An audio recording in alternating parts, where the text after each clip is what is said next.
Good evening, ladies and gentlemen, and welcome to Vidane TV, where we are here live for night number 2 of the TCM 300 qualifying nights. This is Highway 311 Market Night here tonight on Tuesday, November 17th, getting ready to rock and roll with another full card of action that will all lead us to Friday night's TCM 300 here at the Southern National Motorsports Park. Good evening again, everybody. My name is Kyle Young, back from vacation down in Louisiana, and I did not bring anything back with me other than my fantastic spirit, and it's dead because it's snowing outside.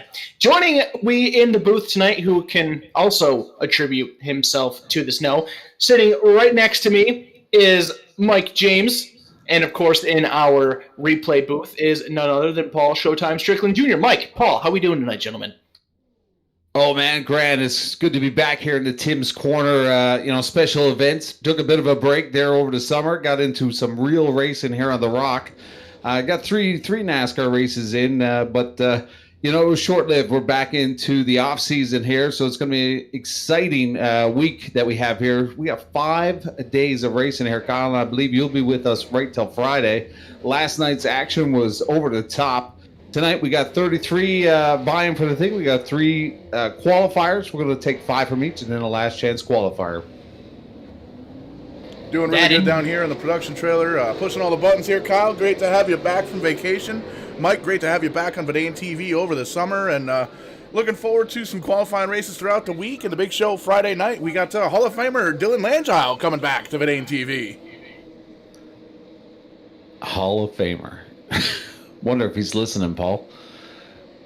But we're getting set for some qualifier here, Kyle. We got 11 there vying for the top 5 we're going to take here. So we'll see who will take that position into the main event for the 100 lapper. But starting on the pole right here, Todd Tufts is going to take the pole with Travis Roma on the outside. Row number 2 down to the bottom, car number 56, that's Hayden Woolridge, and his Danzy partner on the outside in the 06 is Brett Suggs. And row number 3, Daniel Vitch and Noah Healy for Newfoundland Bando driver. We are getting set here, and green flag is in action. Completing the rest of the field, Matt Watson, Richard Drake, Mark Williams, Nick Pache, and Kenny Kibley. Pretty clean start here on this opening lap. They'll come off at turn number 4. The first lap is going to be led by the 38 of Travis Roma by just 27 thousandths of a second. Still side by side for the first 2 rows. Roma's got the advantage down the back straightaway, but Tufts still underneath. Roma using that middle lane just up above. Gets a little sideways, and Tufts is going to pull back to the door, and they'll enter turn number 1 still side by side. Lots of side-by-side action except for Noah Healy in that transfer spot in 5th place, all by himself there as they continue to go side-by-side in the front and the back of the 84, but no, going strong here in the early parts of lap number 4 of 20. Single filed out now for that battle for 3rd place. Still side-by-side, the race for the lead. Roma on the top side, Tufts down on the bottom.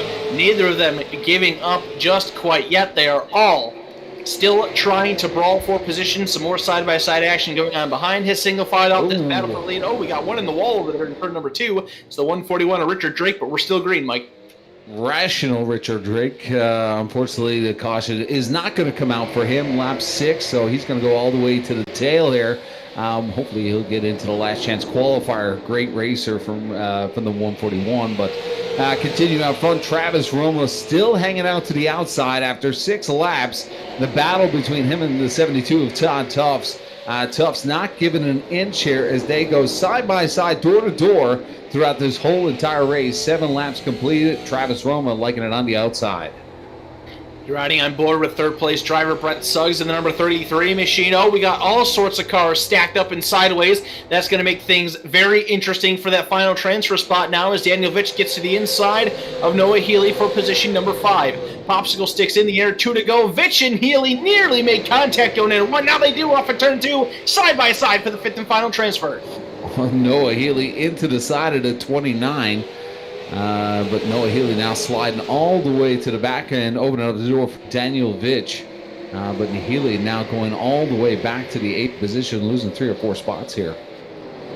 checkered flag will go into the air, and your winner here for heat race number 1 will be the 72 of Todd Tuff's. Close finish for second. It goes to the 38 of Travis Roma. Brett Suggs will finish in position number 3. I am totally lying because we're at the halfway mark. Why did I think these were 10-lap heats, Mike? I was like, dude, what race are you watching? Am I like in Back to the Future mode here? Because I'm on lap 11 and you're throwing checkers. So, but we still got 8 laps left. But it's a great night here. You must be still in vacation mode there, Kyle. Well, I think what it is I'm used to calling the RBR Maritime iRacing series here on Tuesday nights, so I must have been getting into that mode since super late models there, super late models here, so that too, vacation still on my mind, just trying to get out the cobwebs. Now, you said you didn't bring anything back from Louisiana. Did you? You mustn't have visited Bourbon Street, because if you didn't come back with anything. That I did not. Brett Suggs now taking over that position number 2, but a bit of a shakeup here as we got past that halfway. 6 laps to go here. Todd Tuff's now taking over, but Travis Roma moving all the way back to the 4th spot. He is in that transfer position, but the big battle is now in for that 5th spot. Now Daniel Vitch getting pushed outside, and look at that, Mark Williams battling right now with Kenny Kibbe. Top 4 have themselves a nice safety blanket, but it is on for that 5th and final spot. Mark Williams takes it over now. He makes mistakes, opens up the door there for the number 64 machine of Kenny Kibbe. Kibbe can't quite get there. Oh, big drive there by the 61 and Nick Pothier. Almost got into the back bumper, but everybody stays clean and green. Laps are winding down here. Just 3 to go when they hit the line. Williams will try to fend off Ponche and Kibbe here. The clock ticking down here as we're looking in on the 42 of Mark Williams, trying to throw off a little bit of a blanket now over the 64 and the 42, or the 61. Oh, we got contact going into turn number 1. Mark Williams gets some help, and that is going to bring out the caution. Caution free the entirety of this heat race. It flies with 2 laps to go, and we will go to overtime.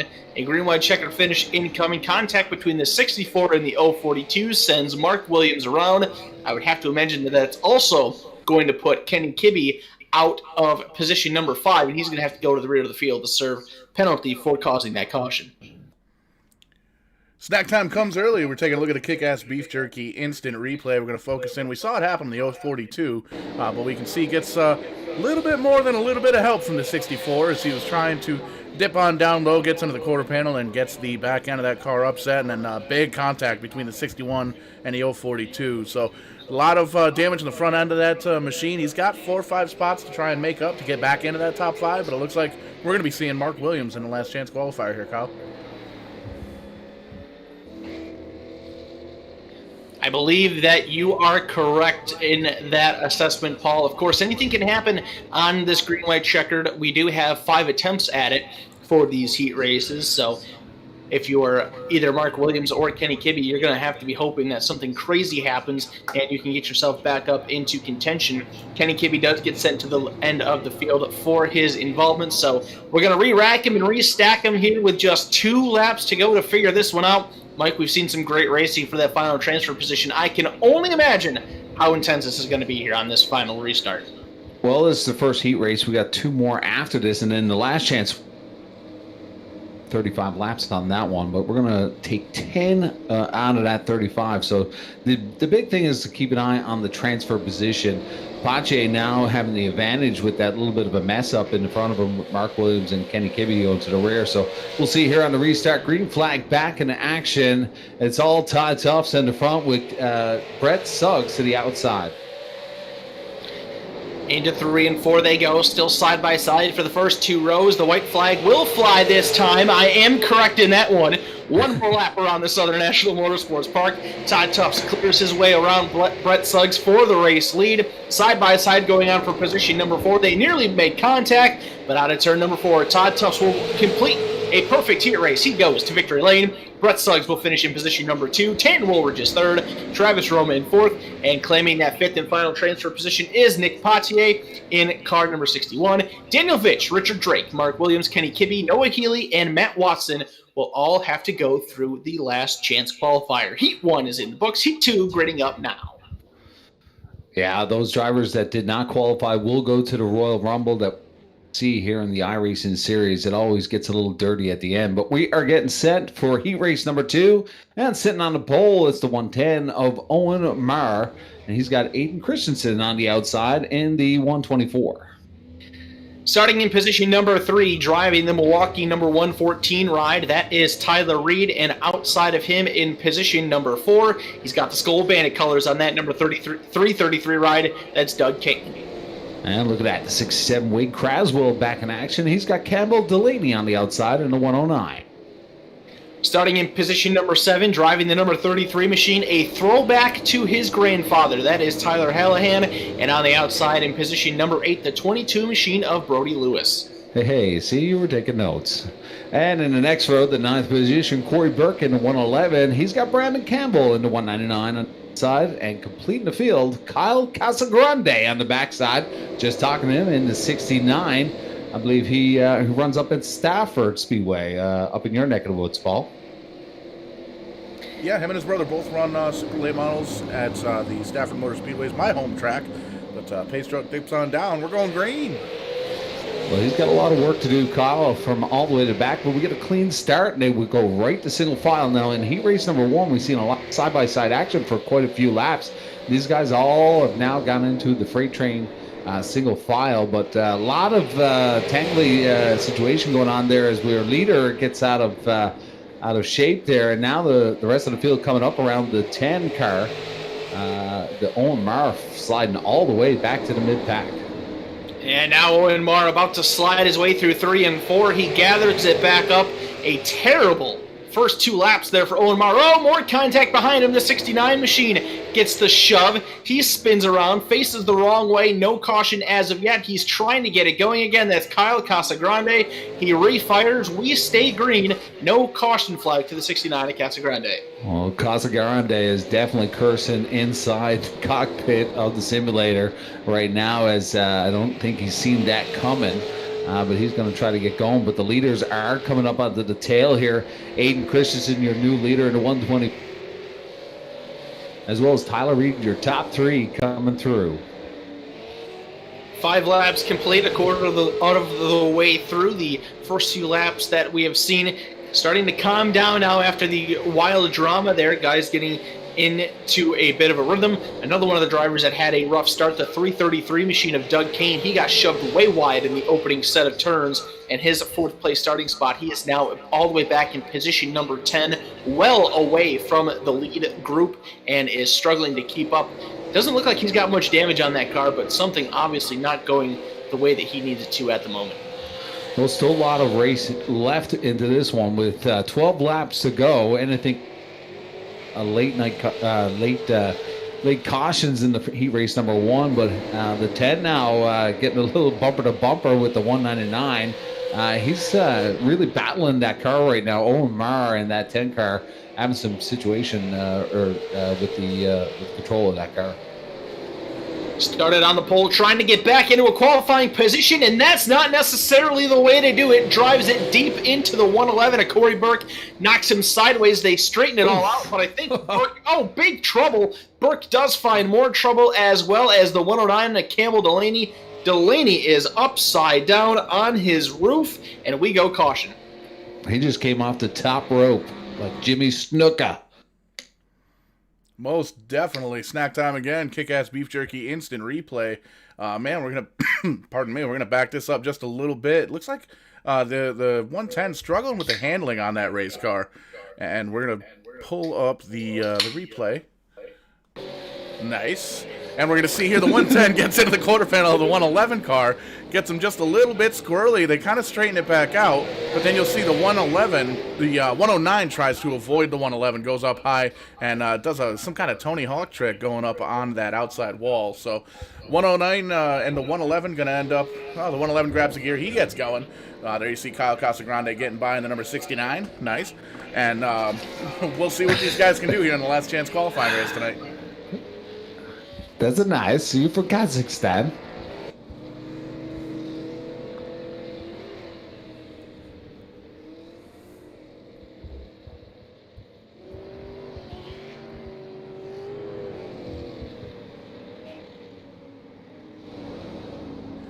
Everybody's still lined up single file. Good opportunity for us to just take a quick moment and thank everybody that's watching. A lot of viewers last night for the Tim's Corner Motorsports 300 qualifying night number 1.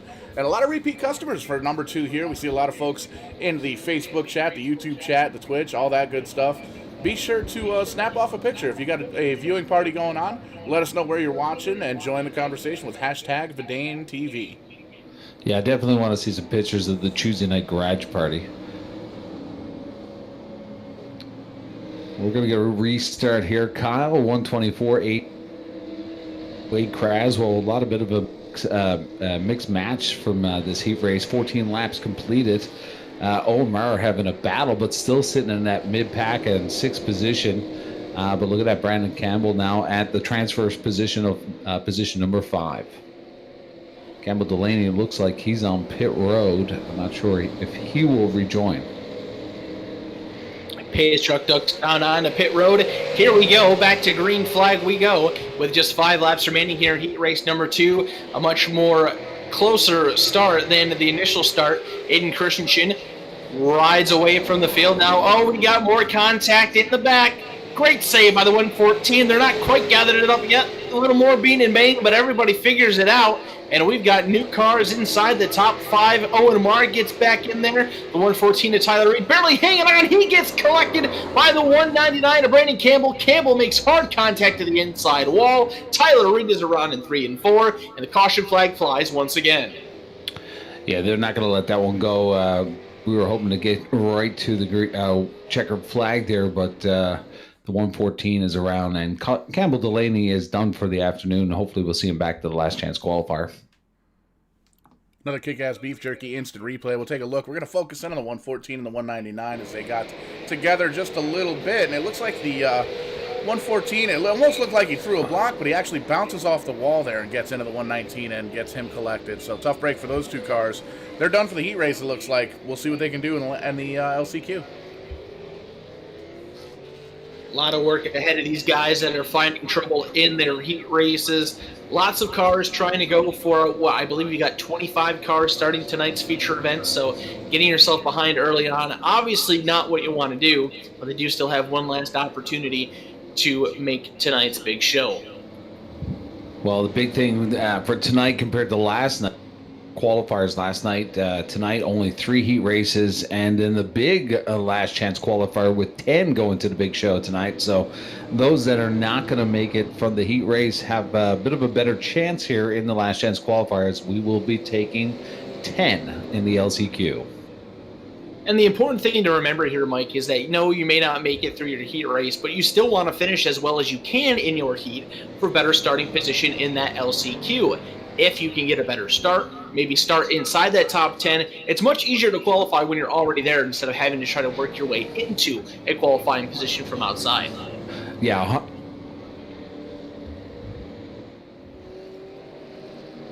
100%. Last night they did not pit last night. The race winner, Parker, went all the way without pitting last night. So it's only 100 laps on a 4/10 mile here at Southern National. These guys' position is going to be a big play in tonight's main event for the Highway 311 100 mark. We'll go green-white checker once again. Aiden Christensen wastes no time and immediately smashes the loud pedal, gets out to a great lead side by side for position number 2 with Wade Craswell and Tyler Hallahan. Craswell has the advantage going into turn number 3, decides to stick with the middle lane. He'll lead Hallahan out of turn number 4 to see the white flag. And a big battle back there at the transfer as the 22 is hanging out to the outside, opens the door for the 69 of Kyle Casagrande. Will he be able to make it stick here as now the 22 gets into the 111. Casagrande is going to go to the show here and take that final 5th position. I know they are still scoring Brody Lewis, but it looked like Casagrande came across there. Indeed, he did. Great battle there for the final transfer position. Aiden Christensen gets the win over Wade Craswell in 2nd, Tyler Hallahan in 3rd. Owen Maurer finishes 4th. And as we mentioned, Kyle Casagrande grabbing that 5th and final transfer position in the last turn. Brody Lewis, Brandon Campbell, Corey Burke, Tyler Reed, Doug Kane, and Campbell Delaney will have to go to the last chance qualifier to make tonight's 100-lapper. Third and final heat race is on the front stretch. Time to take you through them as we get them rocking and rolling here. Your pole sitter, the 098 machine of Kyle Gammon, and on his outside in position number 2, the Napa Auto Parts number 23 of Joey Stiers. And in row number 2, look at that, Noel Fougere back in action in the 36. He's got Quentin Carpenter on the outside in the 12. Brad Eddy in the 72 machine will complete your top 5 starters, and he will have the number 16 of John Gahan to his outside starting in 6th. And Terry Duguay will take over that position number 7. He's going to have the 3-time Newfoundland champion Corey Reed in the 27. Cadence Frizzell in car number 196 will line up in position number 9, and Dawson Noble, driving the 008 machine, will complete your top 10. Scratch on the field, he was very fast in practice before this event started. That's the 97, Riley Duncan, so keep your eye back on that pink and black number 97 machine to move his way forward. Green flag is out, heat race number 3 underway. Good start by your pole sitter, Kyle Gammon. He'll clear the side-by-side battling going on behind. Noel Fougere makes quick work of Joey Stiers and puts himself into position number 2, and that will open up the door for Brad Eddy to try to do the same. He's got the advantage and will clear coming off a turn 4. One thing we're seeing here tonight compared to last night, it seems like some of the drivers are having a big adjustment here. Southern National drivers here early in stages of the heat race qualifier having a hard time controlling the cars here once they get into the race. But we got another car around. Terry Duguay, the 014, no caution on lap 3. He's going to have to try to make up some ground. He'll have to hold for a caution coming up later on to try to get back involved in this one. Your top 3 cars with a bit of a separation. Kyle Gammon opening up the bottom from Noel Fougere. Fougere will fill that hole going down the back straightaway. They are side by side through turns 3 and 4. Fougere will make quick work, clears, and Brad Eddy going to try to do the same thing. Gammon trying to work that middle line, but it's not going to work. Brad Eddy takes over, so Kyle Gammon goes from 1st to 3rd, and Noel Fougere now controls heat race 3. Yeah, position number 1 and 2, Noel Fougere and Brad Eddy, powerhouses. They're back at the early parts of the COVID-19 pandemic in the Tim Terry special events, the Tim's Corner special events that we called earlier on in the season. The 36, Noel Fougere, is looking like to continue his success here tonight as he leads it around after lap number 7. Brad Eddy in the chase in position number 2. In the transfer spot right now is Joey Stiers. He's got Riley Duncan in that 6th position trying to come on strong. Did not take long for Riley Duncan to work his way up towards the transfer positions. He's right on the back bumper of the number 23 machine, trying to take that over. He's got plenty of space around him to be able to battle right now. No real pressure out the back window at all. Lap machine of Terry Duguay gets out of the way for the leaders. The top 4 will clear. That battle continuing on for position number 5. Riley Duncan looking to the inside, but just can't quite find a way around yet. Yeah, Duncan on just almost connected to the back of the bumper there with maybe possibly a little scrub there on the 23 earlier on, but they're going to go toe-to-toe here. And that's the big important spot right now, the transfer spot. And neither one of these drivers want to battle out in that LCQ because what we've seen earlier on in the season in our iRacing TCM events, I mean, these LCQs can get pretty dirty. So these guys are going to want to get into the show the easy way, and the 23 is going to have his work cut out for him as 9 or 8 laps to go here. That battle continues to brew.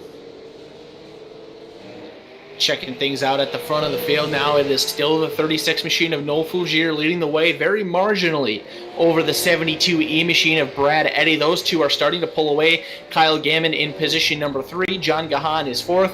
You're now riding on board with Brad Eddy in his ride right on the back bumper of the number 36 machine for the race lead. He's putting a lot of pressure on Noel Fougere here, Mike, but he's not being overly aggressive, not really trying to move him out of the way to do anything silly. He realizes that both cars are in the show right now, so it's better to just ride it out and get there first. Yeah, definitely. I don't think there's nothing to lose here for the 72 and 36. Brad Eddy, a little bit of a faster car by about 5/100ths of a second on the fastest lap here, but Brad Eddy looks like he was going to challenge the inside there, but Noel Fougere definitely has got his hands full with the 72 as we count down the laps. 5 to go here. And looking back, that transfer position, Riley Duncan still in that 6th spot, battling out with Joey Steers. But that is going to be the big battle to the finish line. The leaders are going to go at it, but I don't think they're going to go too far with that battle up front. Who knows? Brad Eddy might want the bragging rights. He's definitely putting a lot of pressure on that 36 machine. We continue to watch this battle for position number 5. It's going to come down to one of these two drivers about 3 seconds out the back bumper for the 97. I just ate my words, Mike, because we have a caution flag on the racetrack. It appears that the 014 of Terry Duguay is in trouble again. And for the 3rd consecutive heat race, we will go extra innings, and this will see a green-white checker once again. Well, a little advantage for Joey Steers because he's going to be starting on the inside of row number 3 for that transfer spot. And what we've seen with this iRACING, unless you get that outside line working to time that jump near perfectly, but we've seen a little bit of an advantage to the inside. Taking a look at the Kick-Ass Beef Jerky instant replay, kind of a weird little wreck. The 014 was a little bit out of shape. He was down low here, and you can see the 196 was trying to check up just a bit, but unfortunately got a bumper full of the nose of that orange car that drove by. I believe that's a 008. So tough break for those guys. They're going to have 3 laps. They're still going to be on the lead lap. We'll see what happens, but we might be looking at these guys in the LCQ later on.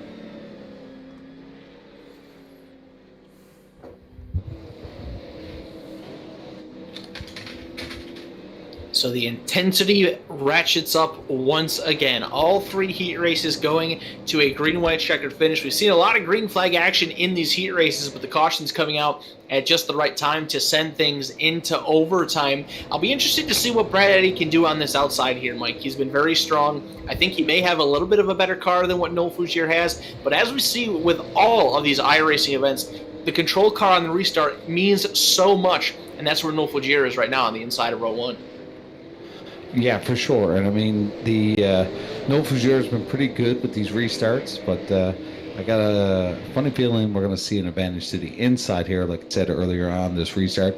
This is 3 for 3 for the heat race qualifiers for going green-white checkered. So we'll see what happens here as the pace truck exits. Fougere with the hammer, but Eddy with a great jump as they go door to door. Probably one of the best restarts we've seen in a while.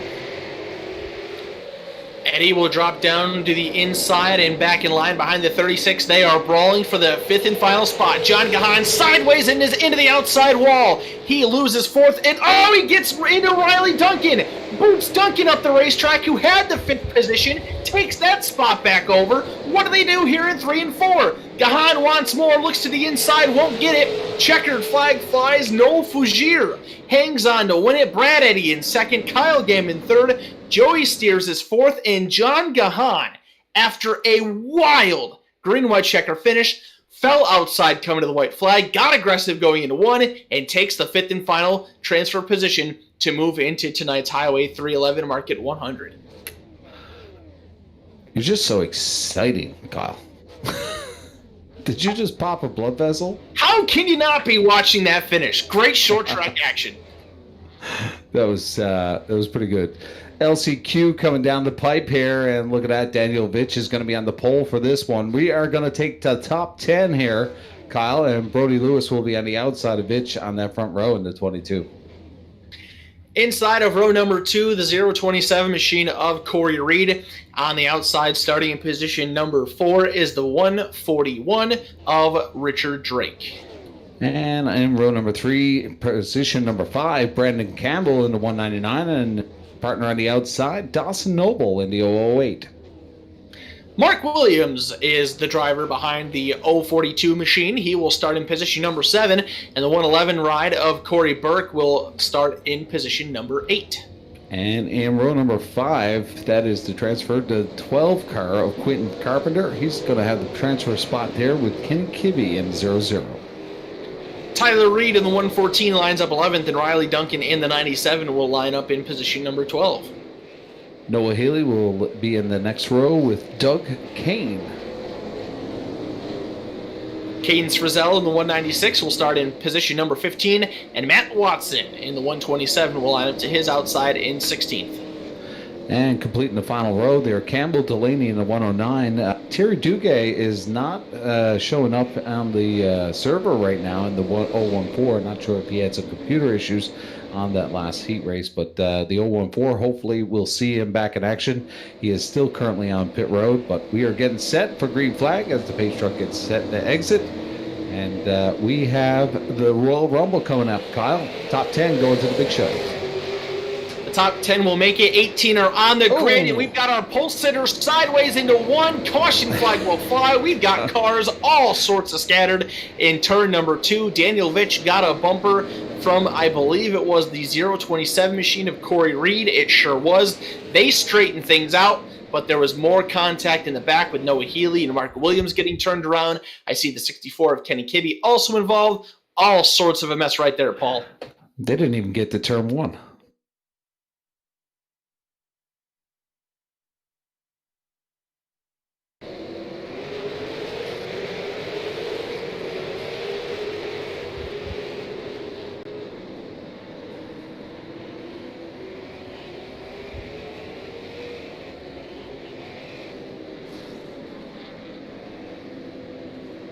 I think maybe we caught Paul in a moment of chomping on some of that kick-ass beef jerky there, but getting another look of that incident there.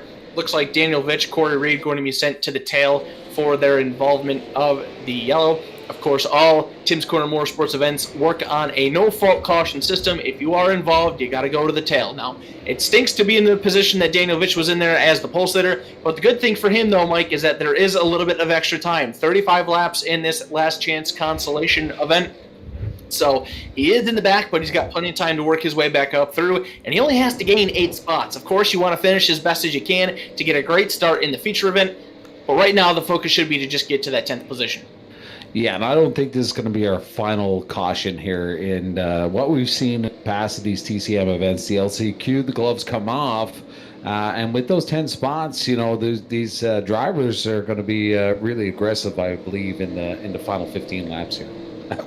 They're aggressive on lap number 1 before they even hit turn 1. So if that's any indication what we're going to see here in the next 30 laps, it's going to be an interesting one. Now, on the other side of the spectrum, if you're the 014 machine of Terry Duguay, that first lap caution, a great benefit to him as he now gets to rejoin the back of the field. He's on the lead lap, so whatever issues caused him to miss the initial start of the race, those are gone, Mike. He gets to catch back right up. He's right back into the mix of this one. Oh, boy, we got trouble right off the start. Dude, I don't know what is going on with this race, but we have back-to-back have not hit turn 1, and these guys have really turned up the wick. Tim Terry is definitely cussing in the production tower. That was a very, very ugly restart. We've got cars all sorts of crashed up here on turn, well, not even turn anything. It's all on the front stretch. It's a parking lot. It looks like a Talladega big one right there. That was a wild, wild crash. We'll see if Paul's done chomping on that kick-ass beef jerky to bring us through this replay. Yeah, we're going to have to order a new pack of beef jerky because somebody ate it all down in the production trailer. But, yeah, the second caution here right off the rip. It's almost like somebody threw some thumbtacks down in the front stretch because we haven't been able to get past the start-finish line here. We're going to take a look. The pace truck's going to dip down into pit road here. And you see there's Rational Richard Drake. Looks like he spins the tires just a bit. Gets down low, makes contact with the 22, and the 22 makes contact, well, with everybody else. So kind of blocked up the racing groove there. There's going to be a lot of damaged cars in this race, but these guys know they just have to make it to the top 10 out of 18 to qualify into the show tonight. So we'll see what happens with the next 20, 25 laps or so. That wreck reminded me of New Smyrna. For sure. I think it was the second last race a couple years ago for the World Series, and they stacked up at the start-finish line. Fortunately for us, our team was in one of those casualty cars. But not too many of the cars right in the field here, Kyle, that have not got a lot of damage. Rational Richard is still up front. He was involved with that caution, but the pace truck looked like it wanted to leave, but we are still under caution as they try to sort out that madness. Yeah, I think the race officials just want to make sure that they get everybody in their proper positions, make sure that the lineup looks correct before we go back to green flag racing. So they take an extra lap to do that, and we'll see if the pace truck goes to pit road this time by. Your front row for this restart, the 141 of Richard Drake, the 12 of Quentin Carpenter. Green flag is out, much better that time, but let's see if we can make it a lap. It almost went, but oh no! Corey Reed is over on his lead. They are not going to go to caution, even though there's a car upside down. They're going to reset them back to pit road. Oh no, they're going to call the caution. So a little bit late on the trigger finger there, but caution flag does come out for the third time. The 027 of Corey Reed involved in that one in a big way. Looks like he was the innocent victim of some contact that had, oh my goodness, that was a very sketched out snap roll there with the outside wall, Paul.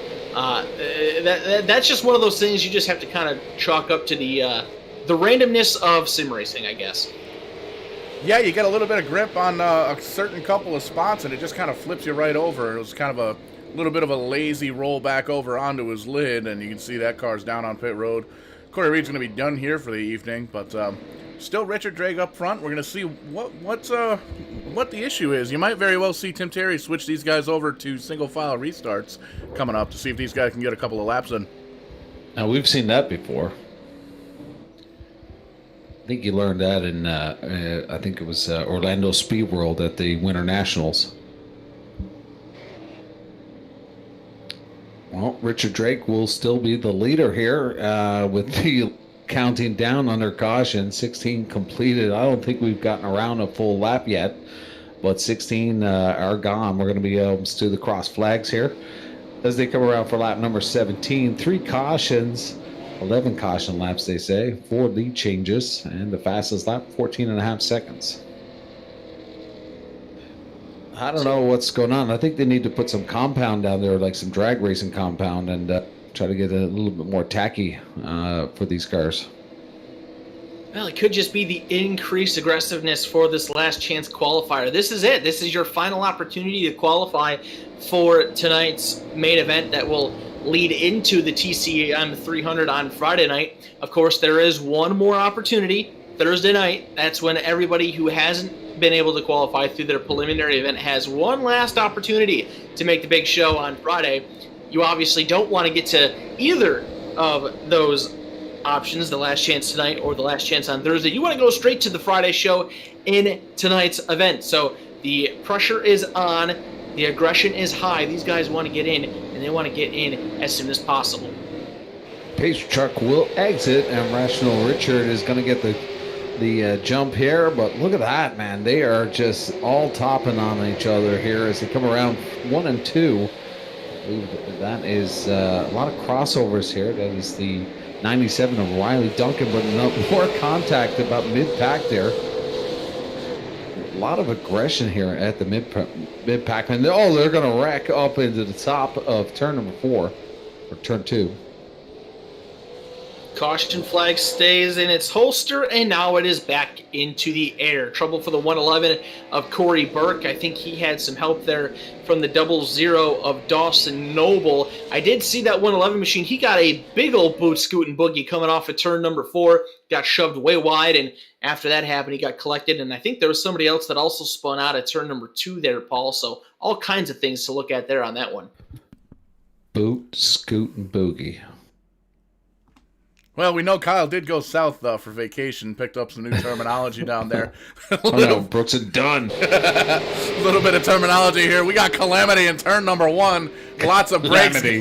Lots of brakes getting hit on there, and you can see the 111 high, wide, and not so handsome as he smashes into the outside wall there, right in that Southern National logo. So tough break for the 111.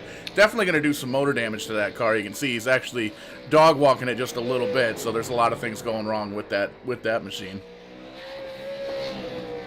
Yeah, not good here as we are way past halfway. We haven't seen a lot of Kyle. 23 completed as they come around for 24. Probably going to end up being a little shootout here finish this up. But that's going to be when it gets really interesting in the mid-pack there for that 10th position. Daniel Vitch now in the P10 in the 29 ride. He'll be holding on, trying to hold the field back. Yeah, very eventful last chance qualifier for that 29 of it. She's been a part of 2 of these cautions already. I would assume that this is based off of a 3-strike system, so he needs to keep that machine as clean as he possibly can here for these final 10 laps. He wants to make it in. And how about Terry Duguay? I mentioned it, Mike. He's right up in there in position number 9. Missed the start. He is now in a transfer position with 10 to go in this last chance qualifier. And I believe the pace truck will exit here, and we are going to the green. Rational Richard will get the hammer, gets a good jump. Riley Duncan to the inside. A lot of movement back there in the 5th, 6th position. Daniel Vitch trying to hold on there and maintain composure here and try to hold off in the top 10. Now holding on to the 9th position. Single file through your first few cars. We got side by side with the 109 of Campbell Delaney trying to take over for, well, actually the 199 of Brandon Campbell's trying to take that position away. He's working the outside. He's got the spot at the line, and he fits in. So mark that one in the books there, Mike. We have an outside pass. The top side may starting to be worked in enough to where that is an option, and Brandon Campbell just showed us that with an outside pass for P5. The track conditions are going to change once we get into the main end. But look at this, the 22 of Brody Lewis hanging out to the outside. That could be trouble for the 22 as Daniel Vitch now onto the inside. He's going to try to sneak back in here. But look at Terry Duguay in P10 trying to hold on as we got 4 to go. But we got caution here on lap number 30. More troubles for the 111 machine of Corey Burke. He is facing the wrong way on a one-way road once again. Spins that thing back around and gets it back going again. Another driver that has seen some struggles in this LCQ. He finds them again in turns 1 and 2. And as we've seen throughout the majority of this event here, Paul, looks like he also had some help on that one. Yeah, there's a lot of, it seems like there's a lot of take and not so much give going on in this LCQ race. A lot of guys trying to get in after the same piece of real estate, and, well, 2 cars, whether they're sim cars or real cars, they just don't fit into the same spot. So we'll take a look here. We got the 111 we're going to focus on. He's going to be on the outside. And, yeah, I don't see too much contact. It looks like it may very well have been an internet glitch. Possibly. We call that netcode in the sim racing world. But doesn't hit anything too big until he gets hit by the 333. So tough break for these guys. I don't think he's going to be able to. Actually, the 111 has parked the car joining the 114 down there on pit road. So not going to be able to do anything here in the LCQ. He's going to have to come back Thursday night, see what he can do to see if he can get into Friday's big show. Yeah, we're going to be taking 7 from the main event for the big show for Friday. A bit of cash on the line, Kyle. So a lot of drivers now getting into the iRacing groove here for the off season. Kyle, did you get any races in over the summer? It was a rough summer for us here in New York, Mike. A lot of racetracks were able to race. Not any with fans. There was the Bethel Motor Speedway down in White Lake, New York, was able to race with fans. They were deemed an essential business, but most other racetracks were not able to operate with fans. I fortunately was able to land a job at the Thunder Mountain Speedway in Center Isle, New York. I got to announce for the first time at a real racetrack, so I spent the majority of my summer there on Saturday nights, but not so great for us in New York. Others of our surrounding states were able to race with fans, but not here in New York. Just part of our awesome government here in the Empire State.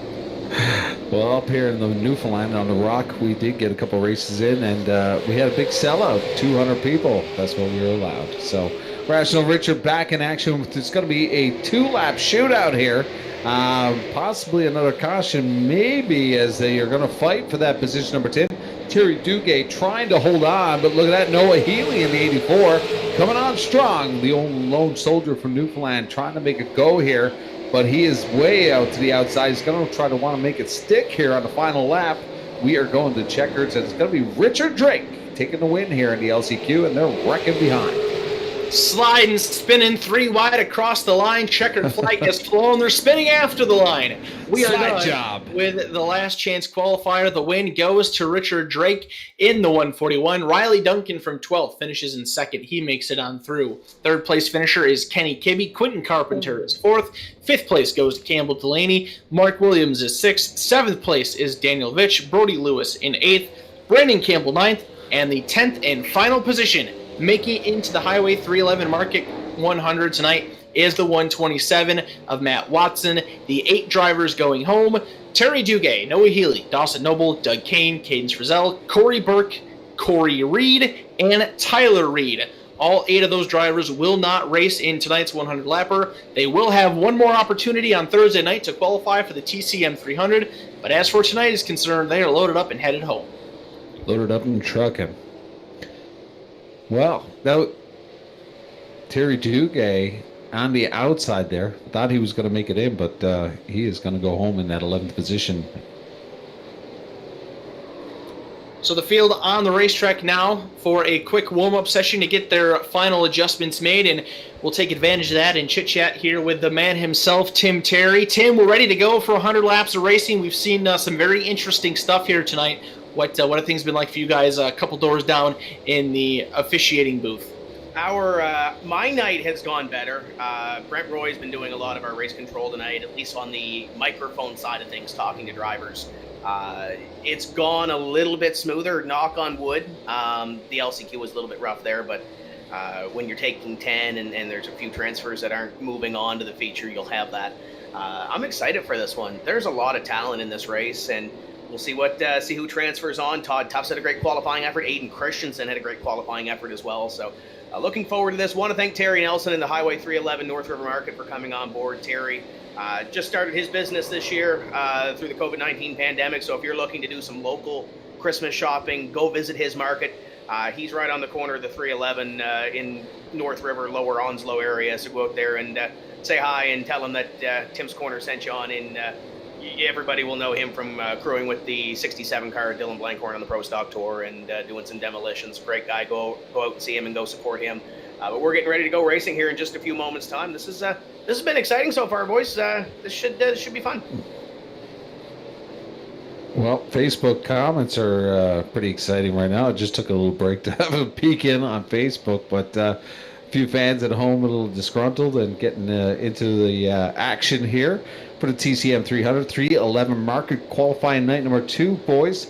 100 laps going to be on the board. We're going to get a reset here as we just got through those qualifiers, and it looks like some cones are being thrown around here in the warm-ups. Goff?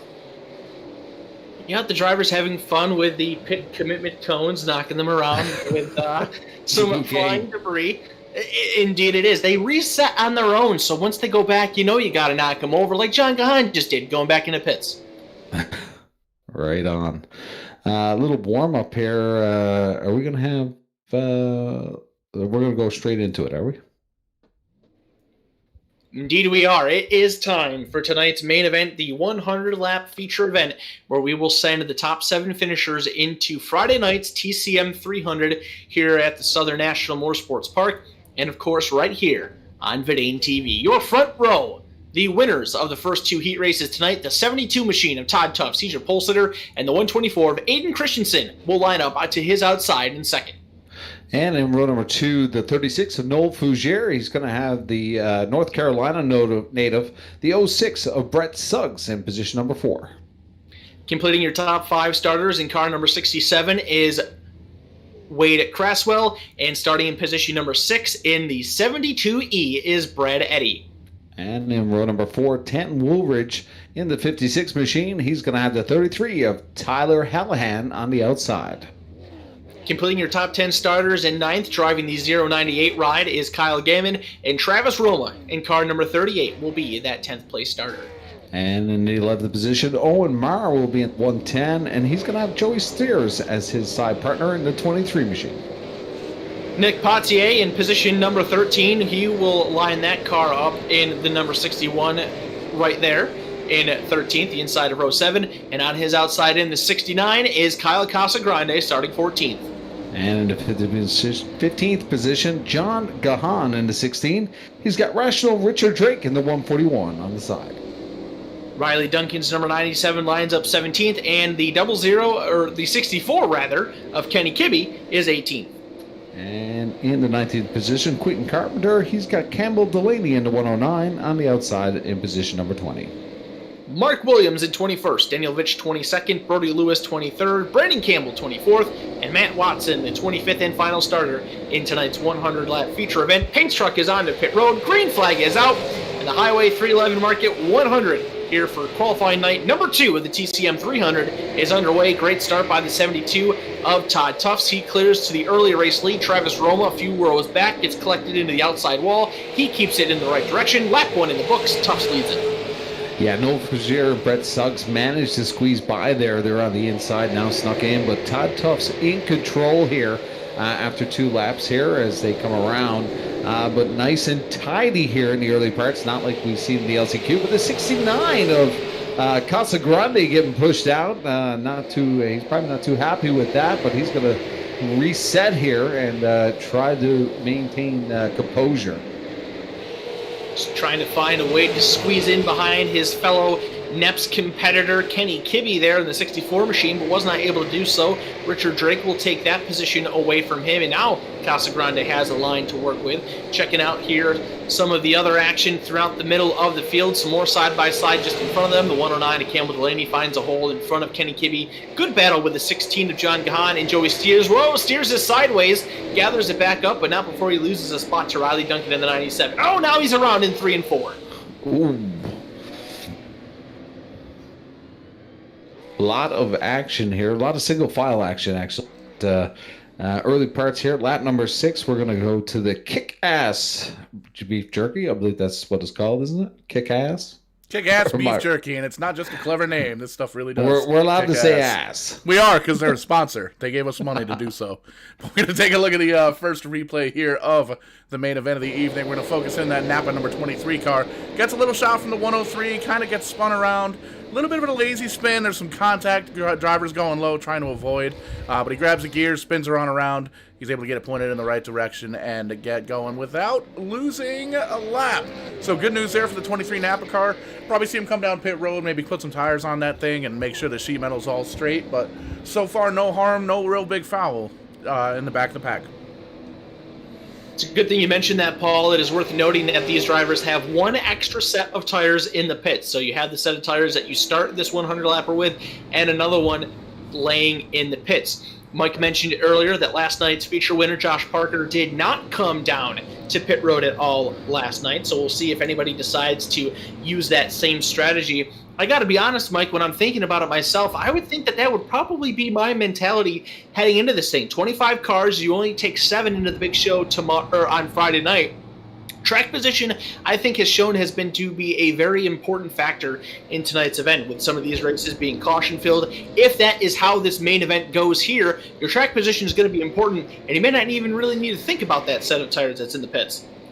Yeah, for sure. And, the cleaner the car is, the better. The Sepp is going to try to hold on to that lead, but he's got some big heavy hitters coming behind him. Noel Fugier, who's been super hot throughout the 2020 iRacing Series. Brett Suggs, who's been hot as well, and Brad Eddy.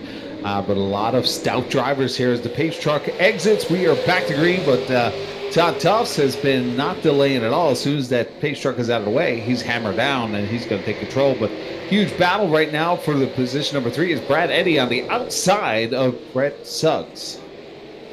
Suggs with the advantage off of turn number 4. He will clear from that position going down the front straightaway. Your top 6 cars now go single file. First side-by-side battle is for 7th with the 33 machine of Tyler Hallahan and the 67 of Wade Craswell. Hallahan's got the advantage through 3 and 4. He leads coming off of turn 4, but doesn't quite get the opportunity to clear down the front stretch. Look at this battling behind. 2 and 3 wide now down the back straightaway. These guys are going after it early on. Yeah, behind our leaders, there is a huge battle right now. Travis Roma is just stuck in the middle. Rational Richard to the inside, but could be 3 wide here as Travis Roma tries to stick his nose in here. This could get exciting coming into the corner here as they are stacking it up here. A lot of them spreading out here now, but getting through those pretty intense laps there for the mid-pack boys. That's what makes it exciting here on Vidane TV. You got a good quality of drivers out there. They're 2 wide, they're 3 wide, they're sliding, they're beating, they're banging, all sorts of great short track stuff, and they're able to drive out of it and figure it all out. Some more contact there with Kyle Casagrande in the 56 of Tainton Woolridge. Boots him up the racetrack just a little bit. That is for position number 13. Casagrande will take over. Now Travis Roma will look to fill the hole. Oh, John Gahan gets in there way too tight, makes contact with the 56, lazily pushes him to the outside of the racetrack, and caution flag number 2 is displayed. You're talking about track position. The 72 and the front runners right now not put a lot of stress on the cars. That mid-pack right now are battling so tight that they're using up some of that car. So that's going to play a factor once we get to the tail of this thing. But we're going to go in with Paul with some kick-ass beef jerky. Yeah, we're going to focus in the 16 and the 64. Looks like the 16 just got in there a little bit too hot. Wasn't able to get on the binders to slow that car down before he got to the corner. He got into the back of the 56 and the side of the 64. Looks like the bigger part of the damage went to that 56 machine. No real big hits. Both drivers are able to grab a gear, and it doesn't look like they're going to lose a lap here. Well, it might have. Nope, he gets out in front of that leader. Well, that's going to be tight. We'll have to check out the scoring monitor. Looks like he is going to stay on the lead lap there. Well, if not, he'd get the lucky dog, wouldn't he? Probably next time around, because if you get the, it looks like, as we say that, looks like the pace car did get around him, so he's going to be scored 1 lap down in that 16 machine. Still has 80 laps to go, plenty of time to get back on that lead lap, but it's going to be an uphill battle for sure for that 16 machine. Any picks for tonight here, boys? We've seen quite a few of these drivers, Kyle and Paul, throughout the TCM Special Events. I got a funny feeling Brad Eddy's going to be a player at the end here in the 72. You know, I'm not going to lie, Mike. I was kind of thinking about making that pick myself, but since you did that, I think I'll take the guy right in front of him. With my vacation last week, I was not able to figure out if he was able to clinch the RBR Maritime iRacing Championship last week. Paul, you can fill me in on that one. But we know every Tuesday night we've seen that 33 machine be extremely strong. He had a very good run in his heat race earlier tonight. He's 3rd place right now. I'll put my money on Brett Suggs for the night. Definitely got that championship. I'm going to go a little bit further in the back. I'm going to go with the number 69 machine, Kyle Casagrande, Stafford Speedway Zone. He's gone back to the pack towards the end, and he's back up to the front, and he's mid-pack right now. So green flag in the air. We'll see who's closest at the end. I feel really bad for the 72 of Todd Tufts, who's been near perfect here today. So him and Noel Fougere might upset all 3 of us here. But we are back in action on lap number 23, and it's Todd Tufts going to work right at the front and getting some real estate at the front. But they're beating and banging, and there's your boy, the 69. Kyle Casagrande is into the wall, so that's not good for you, Paul. Caution flag comes out once again. You know who's involved. The 69 there of Kyle Casagrande. Been a bit of a rough night for him thus far. He had to transfer in through the... Actually, I think he did make it in through his heat race. Now that I think about it, he had an eventful heat race to get to that point, but was able to transfer in, and now he finds trouble here early on in the feature. See, that's why I don't make any picks. Every time I make a pick, they cursed them. They get cursed. Well, we're going to take a look at the instant replay. Kyle did, he finished 5th in the second heat race, so he was able to take that LCQ off and just kind of watch on the Vidane TV broadcast. But we'll take a look at this instant replay, see what went down. You can see the 67 gets into the 61 a bit. They kind of gather it back up, and as they come into the corner, 61 comes back down into the 67, and the 141 bounces off the wall a little bit, checks everybody up, and it looks like a little bit of help there from the 199 into the back of the 69. But then, unfortunately, a couple of cars get pushed into the 69 machine. So, going to be tough. Looks like he did lose a lap there with the pace truck coming around. There you see it on your screen right now. So, another uphill battle for one of these quick drivers in the back of the pack. Well, still early, 28 laps completed as we still count in the caution laps as they come around. Kyle Casagrande is going to reform here, but not good for him. Bit of damage on the car. The clean cars, your leaders out in front. Todd Tufts been near perfect here, but Noel Fougere, Brad Suggs, and Brad Eddy and Aiden Christensen putting on a bit of a show right behind the 72. So we mentioned during that last caution flag how John Gahan had to fall off the lead lap with his involvement of the caution. He's able to get one of those laps back. He's being shown as 2 laps down now, so we lost a handful in between now and that caution. So John Gahan trying to recover the best he can. Kyle Casagrande is 1 lap down, so those are the only 2 cars at the moment who are off the lead lap as we go back to green flag here at the Southern National Motorsports Park. Pretty good restart on the outside there for Noel Fougere, but that bottom side going to show its strength. Todd Tufts all but clears the 36. Fougere drives in deep, pulls up even with Todd Tufts. Tufts bounces off the apron. Fougere is going to lead that lap. Can he make the pass and take over the lead for good? Fougere trying to time the restart there, almost lost control as he had. But look at this, the 36.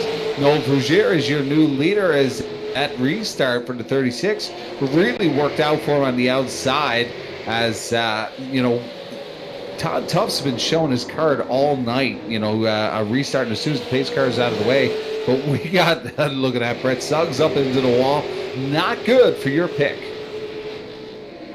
No caution called, but Brett Suggs is going to slide here into the middle here, Kyle. But that is very unfortunate. But look at that, Casagrande is around. Could see the caution now as we have a couple cars to the tail that are out of shape. And it looks like 29, Daniel Vitch is involved as well. It is indeed the 69 of Kyle Casagrande, the number 29 of Daniel Vitch, the 56 of Tanton Woolridge also getting a piece. John Gahan got into the back bumper there of the 69 of Casagrande. So a few cars stacking them up here at the exit of turn number 2 onto the back straightaway, bringing out the caution flag once again. And that just means that, there was some more contact after the fact. Kyle Casagrande was kind of sitting there, and the 199 got a piece, but we'll mention our good friends at Kick-Ass Beef Jerky once again. They get some more love on this replay. Yeah, tough night gets a little bit worse for the 69, the 16, and a couple of other drivers back here. You can see the 29 gets some help from the number 56, spins him on around. 12 a little bit out of shape. He gathers it back up. 69 harder on the brakes, 16 into the back of him. And we'll wait here to take a look. You can see Kyle getting that car righted, heading around, pointing in the right direction. Hits the outside wall there. And almost rolls into the racing groove. There you can see the 199 making contact up there, trying to get around the outside. Just no room to put a race car up there. So tough break for Kyle and the guys in the back.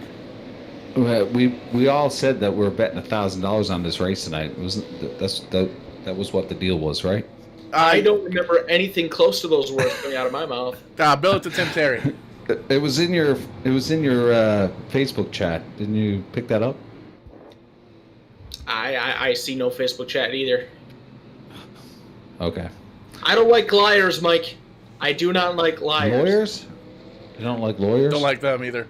Unless they want to sponsor us. We do have sponsorship opportunities available here on Vidane TV. Yeah, well, we'll give a big shout out to DC Auto and also our friend GMP Auto Pro. They are sponsoring me this season with beer and pizza here on the Rock, so we'll give them a shout out here tonight. That's not fair. I want beer and pizza. I don't think they deliver to New York. I wouldn't either, to be honest with you. But we are going to get a reset here. Noel Fougere really timed that restart there earlier on. I thought he was not getting the jump, but he really was set back a little bit and, really almost lost control of the 36. But he's been watching the 72 on the restarts, and he played that one perfect. So here we go, and he's not going to delay anything. He's going to hammer down as soon as the pace truck gets underway. Your leader, Noel Fougere, getting a great restart here with the 72. Brad Eddy to the inside. He's going to have the advantage over Todd Tufts. He looks like he may steal that position number 2 away. He's got the spot at the line, but he hasn't cleared him just yet. Battle of the 72s as they come off of turn 2. Looks like Eddie. Oh, we got trouble behind them. Aiden Christensen gets all sort of out of shape, but he corrects it, keeps it straight. We will stay green. He took a pretty nice shot to that outside wall, though. You can see all the damage on the right front fender. Trying to fit in line, and he tags Travis Roma. Roma goes around. Wade Cresswell T-bows him. Oh, my goodness. Oh, the barrels. Getting into the end of pit road. I was about to say, how did Travis Roma get sacked, but then he gets sacked after. But Aiden Christensen trying to save it there. Just did not work out, but we got a car into the barrels, and we're going to see our good friends from Kick-Ass Beef Jerky, our friend Paul, back in action. Yeah, that wreck took about a lap to get done. Did a great job holding on to that car, Aiden did, for the longest time. You can see a little bit of bumper car action, gets into Suggs. There you see Roma gets around, T-bones to 67, and just, oh man, nowhere for that 109 to go, just right into those barrels. That is a tough break. That's you're not even going to be able to. Yeah, he's done already over there. In the barrels. We'll back he this got up a bath. Just a little bit. Campbell Delaney gets a shower. See, in that instance, this is one of the benefits of sim racing, because if that was a real-world crash, whether it's water or sand, whatever inside of those things, we'd be spending at least a half an hour waiting on a red flag to clean up the racetrack. We've seen quite a few at Eastbound International here on the Rock, and I can tell you, after 3 or 4 years, that water sitting in that barrel, it stinks. I can say ass, because we're saying kick-ass. It is so bad. It's the nastiest thing smelled. So I think all tracks should change the water in the water barrels, but you do not want to see the barrels go up. It's like a geyser of stank smell. That give you a good visual. The visual wasn't necessarily, I'm just thinking of water exploding all over a racetrack, but then you throw that much in, and it, you gotta wash your race car. Oh man, no, you can't wash your race car with that. Anyways, we're gonna get a restart here, lap 47 completed, but look at that, it's coming Noel Fougere and Brad Eddy. We've seen taste of this in the heat race qualifier. Brad Eddy will be to the outside here, but look at that, on the inside of row number 2, the 72, Todd Tufts will have a bit of an advantage over Kyle Gammon on that inside. I'm really going to start paying attention to these restarts here, Mike. We saw that outside line work for Noel Fougere. We saw a little taste of that with Brandon Campbell in the last chance qualifier, so I'm very interested to see if that outside groove has become worked in enough to actually be a viable passing option. We'll see what happens here on this restart. 48 laps in the books. Oh, Brad Eddy, I think he tried to time it better than Fougere. He had to check up a little bit, and that's going to allow Fougere to lead the field down into turn number 1. Some contact with the 97 and the 61 machines. They get it going again, and will stay green down into 3 and 4. Fougere will lead him, and he clicks off lap number 49 out front. Fougere playing a little bit of mind game with Brad Eddy there on that restart. Kind of came up on him a little bit before he hit the hammer, but then being able to get that little bit of real estate to be able to slide in front of the 72 of Brad Eddy. But a lot of action at the midway point here as the 10 of Owen Mars got his hands full with the 64 coming on strong to the tail. Keep in mind that these drivers are racing for transfer positions into Friday night's TCM 300. A little bit of bumper tag there from Brett Suggs to the back of the 64, Kenny Kibbe. Almost did it again going into turn number 3. Kibbe has that final transfer position. Brett Suggs trying to recover after losing a handful of positions earlier on in this race. You can see the aggression level out of the number 33 machine. He wants to take it over, but still plenty of time to do so. We have 47 laps to go this time by. Well, we're going to see Suggs over the next 20 laps could be very aggressive to try to get it up to the top 3 or 4. Suggs earlier on front, but getting pushed all the way to the mid-pack now, trying to make it up through the field. Currently in position number 8 behind Kenny Kibbe, like you said, in the 64. But he's having a bit of a handful of a job trying to get around that 64. That he is. That battle's kind of calmed down for the moment. Kibbe is starting to close in on Owen Marr just a little bit. The 199 of Brandon Campbell, not too far off the back bumper of Brett Suggs. So you got a few guys here starting to ramp things up. They know what's on the line. They want to be a part of that 300-lap event on Friday night. They don't want to have to worry about being one of many drivers trying to get into the show on Thursday night. They'd rather do it now. And look at Brett Suggs. He's starting to flirt with that outside line just a little bit. Thinks better of it, but he's going to try it again down the front and into 1. Suggs now trying to the outside. Beautiful moves here from Suggs. car on the 64, trying to size him up.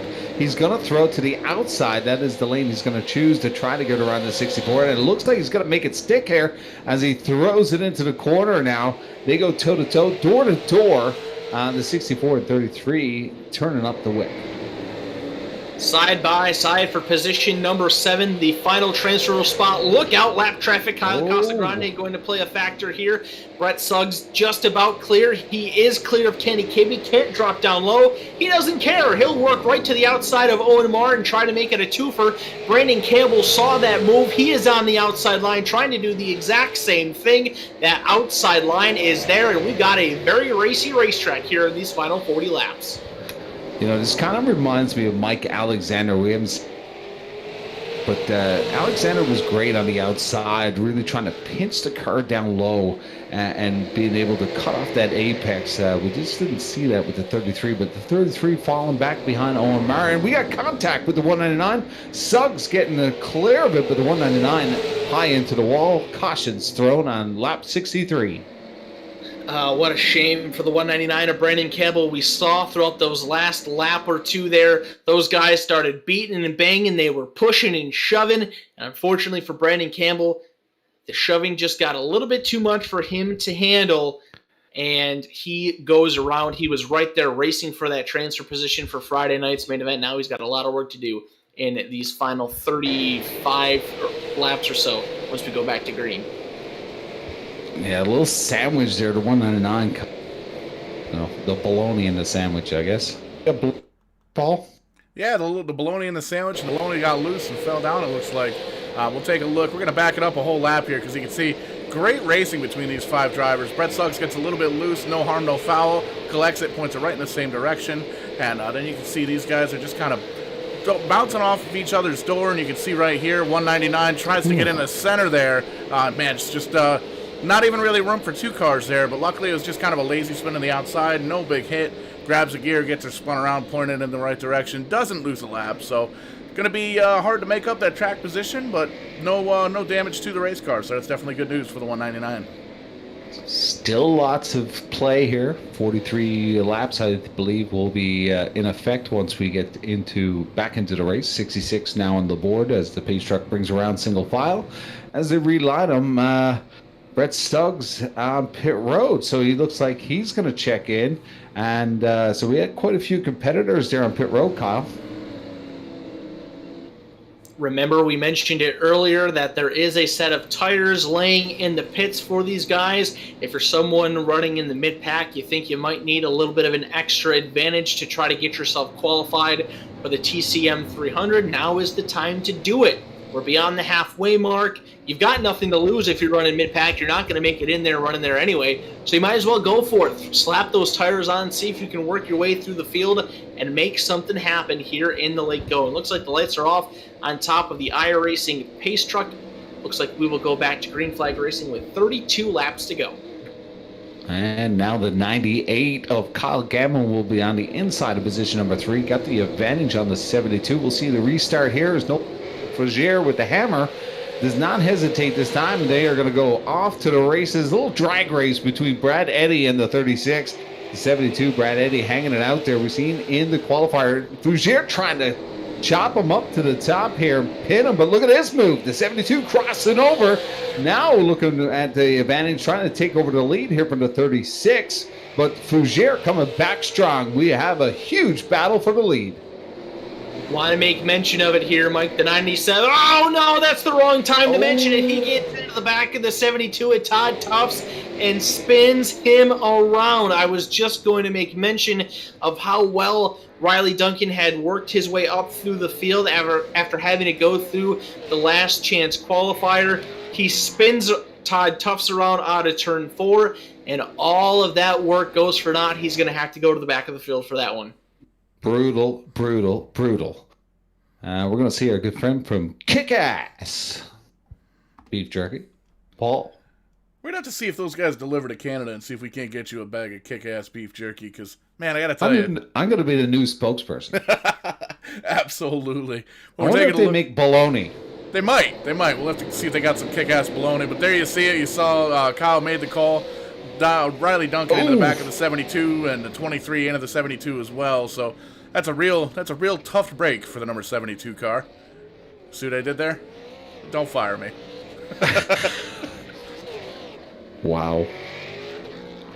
Still lots of action left as we are now on 73 on the ticker here.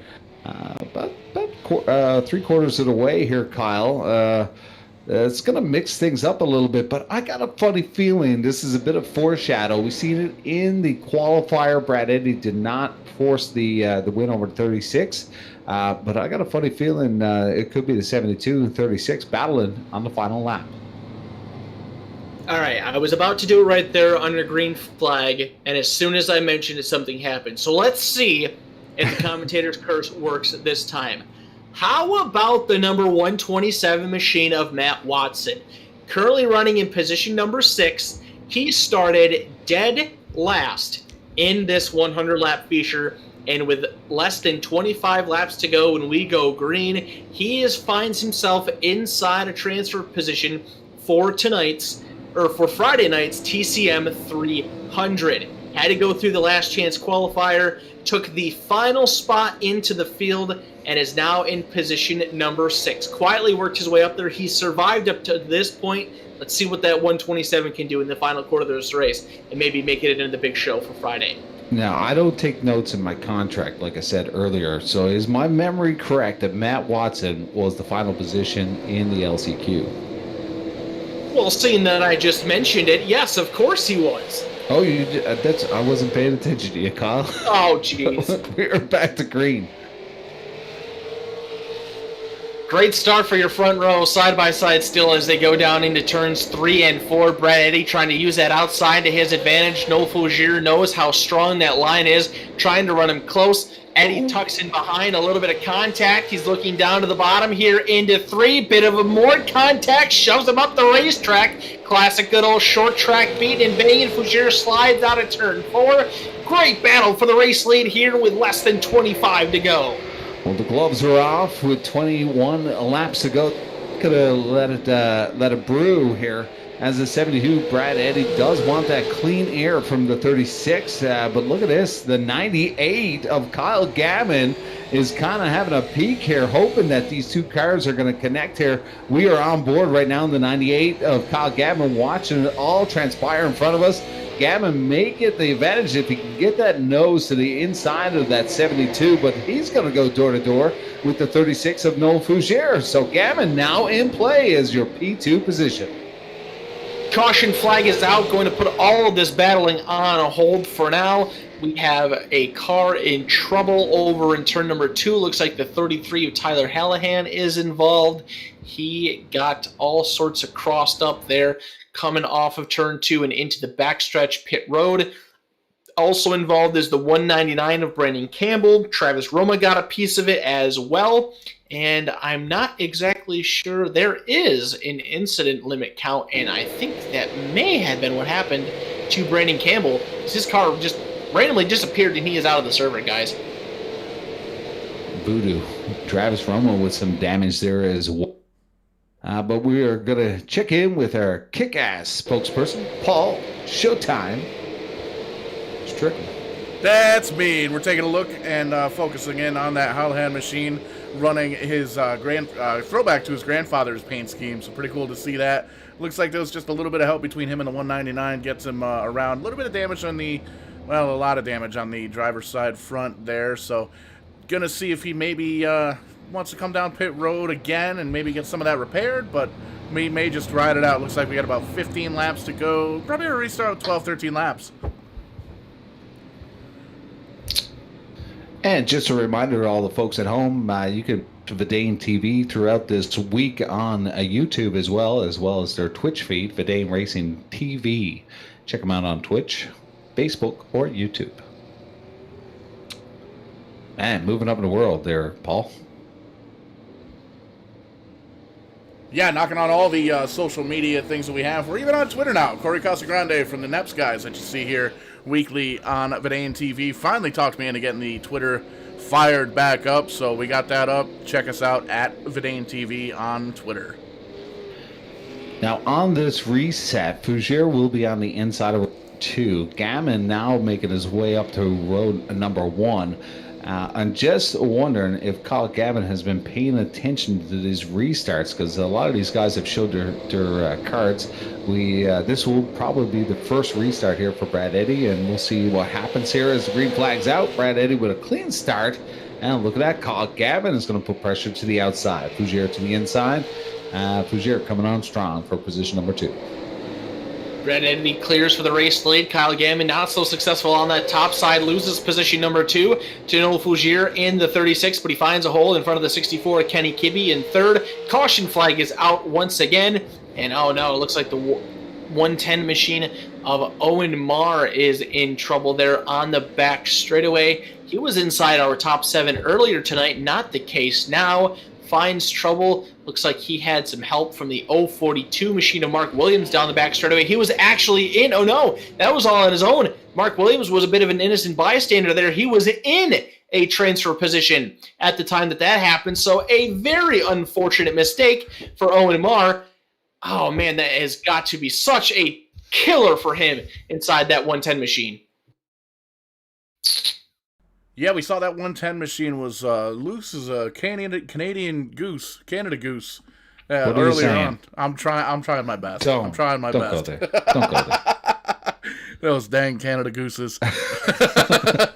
They're warm jackets. That's right.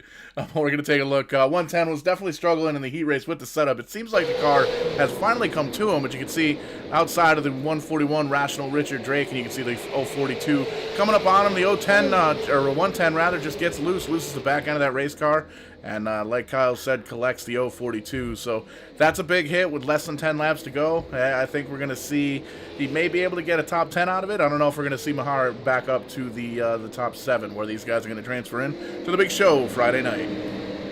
He drove through him. Right on through him.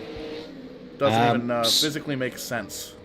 So we're going to have a little shootout here as complete lap number 92 of 108 laps on the board. Pace truck still on, so we may be back on lap 93 with 7 to go. But just a side note to all our viewers, the 124 of Aiden Christensen is the hottest car that visited pit road. He's in position number 11. We are taking 7 to the big show for Friday. So keep an eye on that 124 Aiden Christensen, as he is the closest with new tires, so that may play a factor here, as he is in road number 6. He's in position number 12 now. They got him shifted around there a little bit there on the scoring clock, but he will be back to position number 11 again. But Tim's playing with the buttons up there. We are going to go back to action with 6 to go. We are back, green flag, and Brad Eddy. And they are wrecking back there in the transfer positions. We've got a big old mess in turn number 1. The 23 of Joey Steers is involved. The 33 of Brett Suggs got a piece of that. Richard Drake, hard contact to the inside wall. Wade Craswell got taken out, and I think he has reached his incident point limit. He is out of this race. All kinds of problems in turn number 1 late in the going. Depending on how things fall here, guys, this might set us up for a green-white checkered. And if it does, that's a clean sweep. All 3 heat races, the last chance qualifier was a green-white checker. Why not make the main event 1-2? Mine as well. That's what it's all about. We're going to take a look at the Kick-Ass Beef Jerky instant replay, focusing in on the 23 car, and you can see there's like 9 cars that got involved there. Brett Suggs is involved, the 22's involved. The 33 is involved. But one thing to keep in mind here, guys, there's only going to be, looks like 13 cars on the lead lap. We made mention to 72, Todd Tufts. He's got fresher tires. 14 laps ago, he came down pit road. Aiden Christensen, the 124, he came down pit road. He's in position number 8 now. 32 laps ago. Everybody else has got almost 100 laps on these tires, so going to be restarting 12, 13 cars on the lead lap, maybe 14. A lot of damaged race cars mid-pack here, so I think it's going to be a brawl for that those top 7 spots. Well, Aiden Christensen picked up 3 spots now. We'll start on the outside of road. But green-white checker here on the 4/10 mile is not a lot of real estate, Kyle. So unless another caution comes out, this could get over pretty quick. It's going to come down to the restart for Brad Eddy, but Noel Fougere is going to try to time it. He did make a wonderful move there earlier on. Noel Fougere timed it near perfect to get around our leader at the time, Todd Tufts in the 72. This will be a green-white checkered finish. Our first of 5 attempts to wrap this one up. Brad Eddy on the front row on the inside. Noel Fougere on the outside. Who will get it done? Who will qualify for the TCM 300 on Friday night? Green flag is out. We're going to give it another go. Eddy immediately clears. Fougere tries to get to the inside. He gets into him, shoves him up the racetrack. Noel Fougere takes over the race lead. Eddy goes back to third. Still green going into turn number 3. He better pray that this doesn't go to caution, because I'd say Brad Eddy wants revenge on there. The card was shown early. Lap, Noel Fougere, your leader. Brad Eddy trying to close the gap as they come around 3 and 4. Fougere could be your winner, and it will get it done here to 36, Kyle. Fireworks in the sky. Noel Fougere getting it done here tonight. And the fireworks immediately hit the racetrack. Fougere gets turned around by Brad Eddy in turn number 1 immediately after the checkered flag. That will be for a very interesting post-race show. You don't want to miss that one here, ladies and gentlemen. Noel Fougere wins the Highway 311 Market 100 qualifying night number 2 for the TCM 300 here at the Southern National Motorsports Park. He did so by giving the boot scoot boogie to Brad Eddy there in turn number 1 on the final restart. Eddy recovers to finish in position number 2. Kyle Gammon is 3rd. Kenny Kibbe is 4th. Matt Watson rounds out your top 5. Aiden Christensen, as you guys mentioned, it took advantage of those fresh tires, finishes in 6th. And the 7th and final transfer through tonight's qualifying event into the TCM 300 on Friday night is the 97 of Riley Duncan. Tanton Woolridge 8th, Tyler Hallahan 9th, and Joey Steers will complete your top 10. Unbelievable, Paul. What'd you think of that? Crazy finish. You saw the retaliation there from the 098 getting into the 36, but at that point we'd already crossed the checkered flag, crossed the checkered stripe there, got the checkered flag. Taking a look right now, 11th on through 12th. Nick Potier, he's going to finish 11th. Owen Mahar, we saw him get caught up in a couple of things, finishes 12th. Todd Tufts finishes 13th. Quentin Carpenter 14th. Brett Suggs 15th. Richard Drake, Rational Richard Drake, 16th. Brody Lewis, 17th. Campbell Delaney, 18th. Mark Williams, 19th. Wade Craswell going to round out the top 20. We're going to get to chat with some of our winners here. Brad Eddy, but we'll see who comes into the booth first. Tim Terry has joined us. Tim, what did you think of that? What a wonderful night. That was a great night at the end. The battle for the transfer was actually pretty good between Riley Duncan and Tanton Woolridge at the end. Had some drivers near the front of the field that we thought were going to finish there and then just kind of got shaken out at the end. We had some drivers come from the rear of the field, too. That was pretty fun. So congratulations to the winners. We'll get them in here, and you can chat with them here in a bit. I'm excited to talk to Bubbles. Is there somebody actually named Bubbles, or are you just talking about the bubbles at the top of your wobbly pops? No, I'm talking about the 36. Before we get there, you guys have Brad Eddy on the horn. Go ahead, Carl. Well, we'll talk to the first half of the dueling duo at the front of the field. Your second place finisher tonight, the 72E of Brad Eddy. Brad, you showed a lot of strength here in tonight's event overall.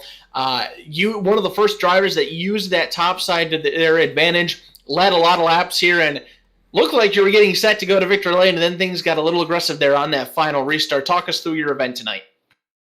Yeah, no, I was just trying to save as much as I could there. I figured there'd be a lot of cautions, and Suggs and I were saving pretty well, where the top two were kind of pulling away. Tried to keep doing that, and then around 30 to go, I figured it would be time to push a little bit, and did have the pace to get up there to Noel, but ended up getting by him there. It was kind of touch and go when I made the pass, but it was good hard racing, and then, the cautions, and yeah, the end was a little unexpected for sure. I mean, he kept hanging way back on the restarts, especially when I was behind him. He was like 5 car lengths back on the restart, so I guess I forgot that, and he got a huge run, and just kind of wrong place, wrong time. Didn't really have time to pinch him off, and he kind of sent it pretty hard down there in the bottom. But I was a little pissed, but I wouldn't have the balls to do the same thing, but he got the win anyway.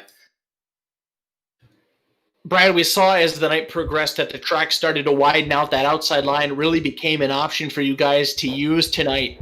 How big of a factor was that for you and for your success in tonight's race? Yeah, no, good question.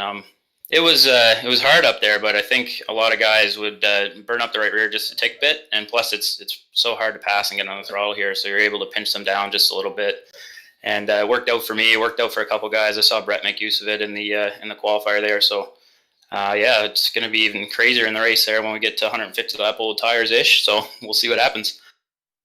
You didn't get the win like you wanted to, but second place finish is still good enough to transfer you into the TCM 300 on Friday night. We're going to go 3 times as long then. Is there anything that you can take from tonight's show that can help you learn and become a better equipped driver for that big event on Friday night? I would say definitely just save as much as you can, and the wall just eats people alive here. I mean, if I was watching, you probably would see a lot of wrecks got started by someone scraping the wall or something silly like that. So just keep the nose clean and try to last until the end and see what happens at the end. Brad, you put on a great show for all of us here on Vidane TV. It was fun to watch you. Who would you like to thank for the runner-up tonight? Thanks, man. It was a lot of fun. Just like to thank Craig McDonald when he came on and spotted for me. It was messing with my tires and stuff if I needed it, so it was a big help for me. It took a load off the old mind, and really good racing up front, especially Noah and I there in the heat race, and Kyle was really racing strong too. So just thanks to everybody, and thanks for everyone putting on the show. Got a lot of cool top dogs running in the race on Friday, so it should be a good time. And yeah, thanks to TCM, and we'll see what happens again. Keep saying that, but you never know. Those are the words from your second place finisher in tonight's Highway 311 Market 100 qualifying night. The 72E of Brad Eddy led some laps, got muscled out of the way for the win on the last restart. And Mike, I got to be honest there, he kind of took a little bit of the blame himself, made a bit of a mistake off that last restart, kind of allowed No Fougere to have position there to take over on that first turn of the restart. But I'm thinking that you're going to get the other side of the story here with our race winner, No Fougere, and fill up the rest of the gap. We got Noel Fougere in there, the 36-year race winner here, 311 Market 100. Noel, how's it going, buddy? Great, guys. How are you doing? Hey, excited to see you back in the booth here. Big win for the 36 team here tonight. We've seen a lot of foreshadowing going all the way back to the qualifier. Just take me through to some of these restarts. Earlier on Tufts, you made a beautiful move there, squatting it down and timing it perfect. What was your strategy here tonight on the restart? Well, key was essentially not wanting to be on the high side. Inside definitely rules here. As you were saying, on Todd managed to get around him on the outside, which was a little bit unexpected even from my end. But like you say, if you time the restart right, you can usually make yourself do to hang on that outside and see if you can take that spot. But yeah, no, like you said, great win for us today. That final restart is not exactly how I wanted this race to end, and I think it definitely isn't. I know I got some kind of unhappy campers in the Brad Eddy camp there, but I just want to say the whole race, even through the qualifying races, fantastic racing with Brad. I love racing with Brad. Just a sort of wrong place, like he said, wrong place, wrong time there on that last restart. Well, you kind of threw it in there and it worked for you. But I was thinking that you were throwing the cart a little bit too early, but it worked out for your favor as they stacked up behind you. Great to see you back in action. What do you 300 that's coming up? You got a pretty stacked field coming up on Friday night now. Yeah, definitely a lot of big hitters coming into this 300 lap. Definitely learned a lot tonight. Led a lot of laps. Did a lot of great racing with a lot of great guys. So good to get that experience under my belt for Friday. But I am super excited. I know with this win we're going to have a good starting spot come Friday. Like Brad was saying, a lot of it's going to be saving. Trying to keep it clean, especially keep it off the walls on the straightaway. I know it's definitely easy to get up there into the marbles and lose the back end of your car and get her up there in the wall, and that just ends up starting a whole nother mess. But yeah, Friday should be fun. I'm super excited. Well, you're going to have to consider pit strategy on Friday. Tonight, no one pitting except for some of the mid-pack guys that got grabbed tires. Were you coming in tonight not thinking you were going down pit road after seeing last night's qualifier?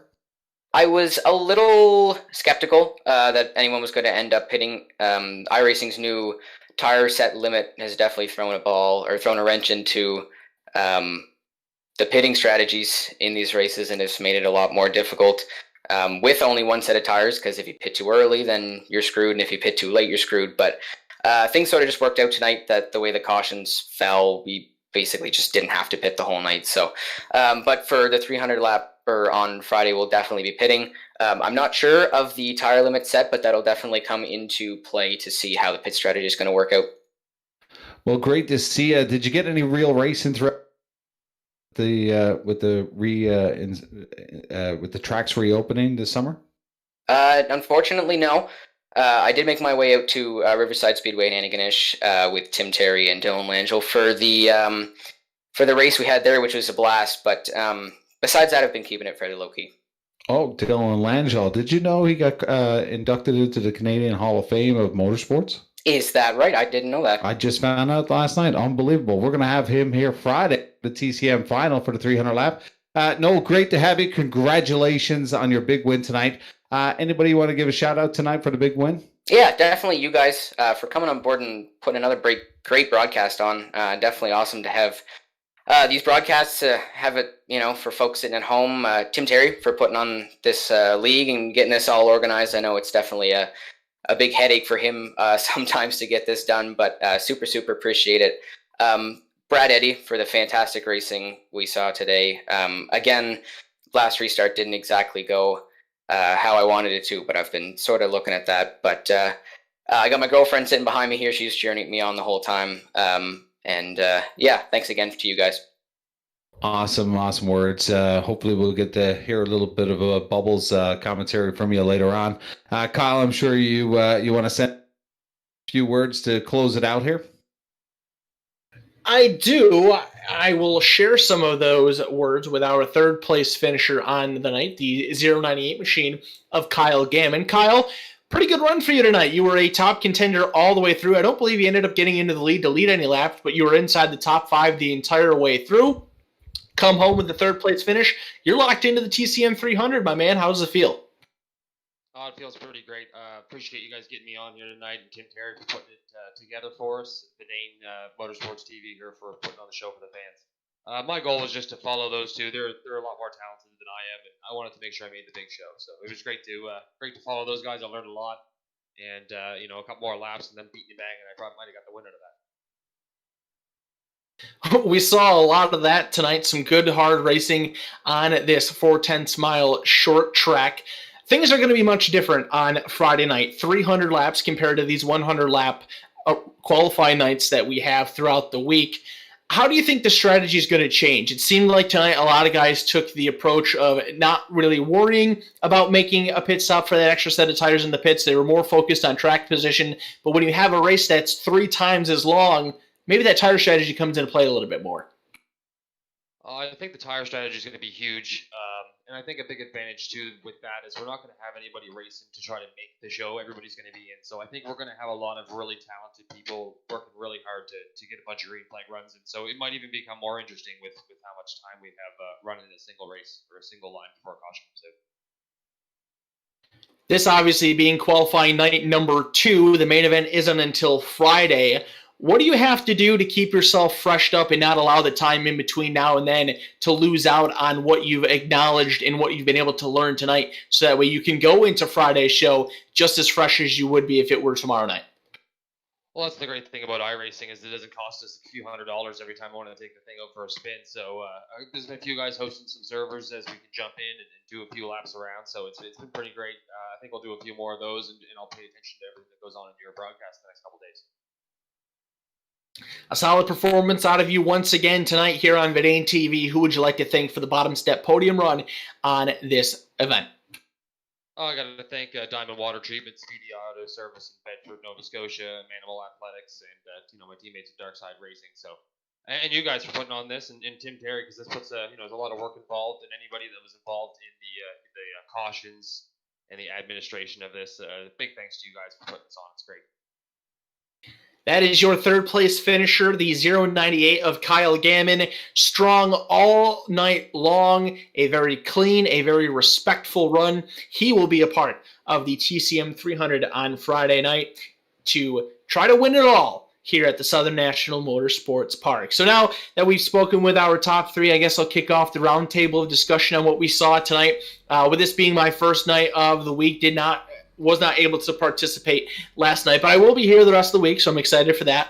I think we saw some great racing. I think what really intrigues me a lot is how we saw that outside line become more of an option the later on in the race that we went. As I've said a few times now, Friday's race is going to be 3 times as long. We're going 300 laps. I think the more laps that you put down on this racetrack, the wider that this racetrack is going to get and more competitive that it's going to be. You're not necessarily going to have to rely on the front bumper to move your way around guys. You might be able to jump up to the top side, maybe even further than what we saw tonight to make some passes. So we could see a very racy track. And I got to give my shout out. I said it late in the race. Really want to give a major shout out to that 127 to Matt Watson. I think it is absolutely awesome for the guy that started dead last on the grid tonight, the last guy that made it in through the consolation event. He gets a 5th place finish tonight. He gets to race in the TCM 300. I think that goes to show you that no matter what situation that you are put in throughout your heat race in the last chance qualifier, you don't give up. You keep driving. Things might go your way, and you make it into the show. So if there's anybody out there that still has to qualify or you weren't able to make it into the big show throughout your qualifying event thus far, I think the story of the 127 is one to pay attention to. You just don't know how things are going to go, and it's not over until that checkered flag flies. Beautiful words there, Kyle. We should set you up as a motivational speaker because you got me motivated over here for Friday. So, Tim Terry, you're in the box. What'd you think, bud? I'm still trying to find Dylan Langel's Hall of Fame induction that you talked about, but yeah, I'm pretty. It was on Race Time Radio last night or on Sunday. You've got all your days messed up, and this is only Tuesday. You got to figure that one out. I'm pretty excited for what we saw tonight. We had a few more cautions, I think, than we did last night, but I think the racing was good. And as Kyle kind of hit the nail on the head, when we go Friday night racing, there's going to be no transfer spots on the line. You're all in the show. Paul's got that starting grid up there. That's the updated starting grid right now. Currently, Josh Parker and Noel Fougier on the front row.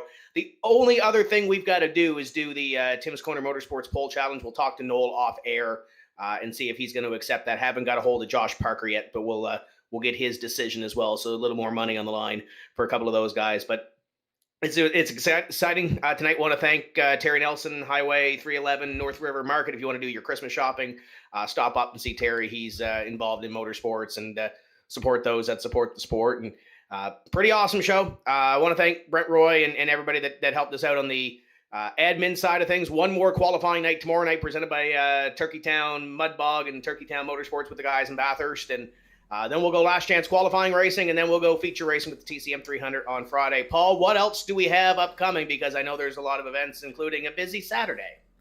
Busy Saturday indeed. Usually we have the Neps guys on Thursday night, but they were gracious enough. They've got a bunch of guys that are still trying to qualify for Friday's big show here, so they were gracious enough to give us the Thursday night for the Tim's Corner Motorsports last chance qualifying race.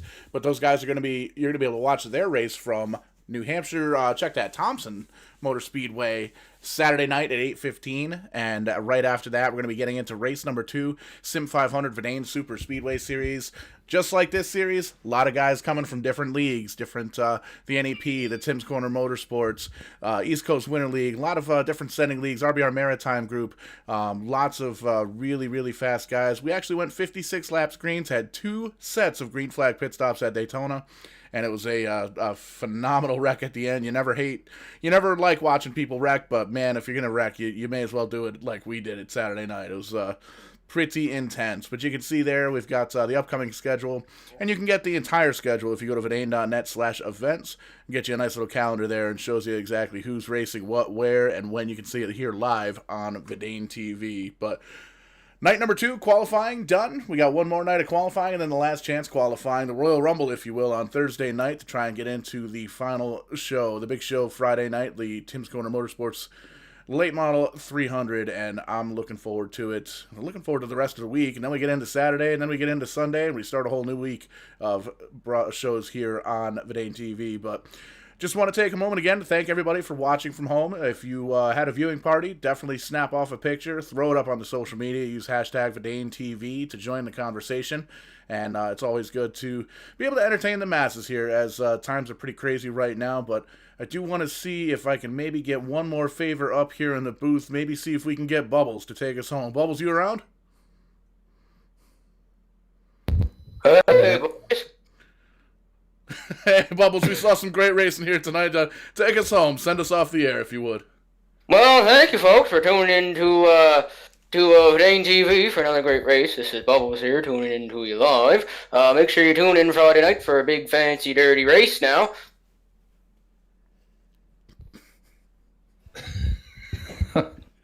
How much does that cost, Paul? We're not sure, but we're going to build Tim Terry. Thank you so much, Bubbles, and thank you guys so much here for watching on Vidane TV. We'll see you tomorrow night. Same bat time, same bat channel.